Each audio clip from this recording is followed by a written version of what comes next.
Le 26 juin 1955, dans le quartier de Kliptown, à Soweto, près de 3000 délégués d'organisations anti-apartheid adoptent la Charte de la liberté.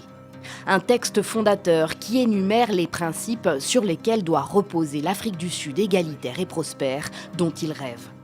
50 ans plus tard, le président d'alors, Thabo Mbeki, inaugure au même endroit, sur une place baptisée en l'honneur d'une ancienne figure de l'ANC, Walter Sisulu, et en présence de Nelson Mandela, un mémorial en l'honneur de cette charte qui résonne de nouveau par sa voix.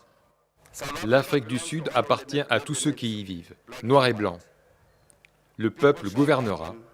Tous les groupes nationaux doivent jouir de droits égaux. Le peuple partagera les richesses du pays.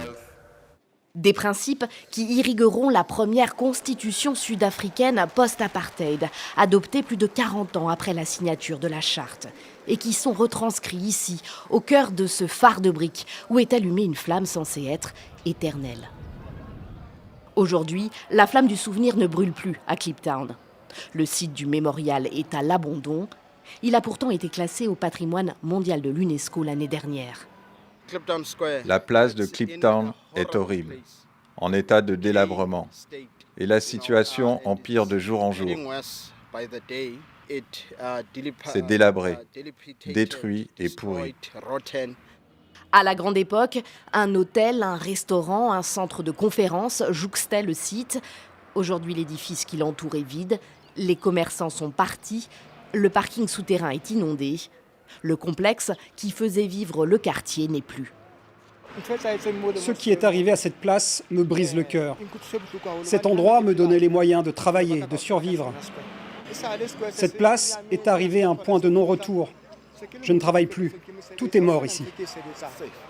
La pandémie de Covid-19 a porté un premier coup sérieux à la fréquentation des lieux.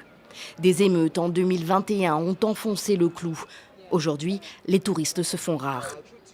Cet endroit a joué un rôle important dans notre vie en tant que jeunes. Par exemple, moi, je suis devenu guide touristique.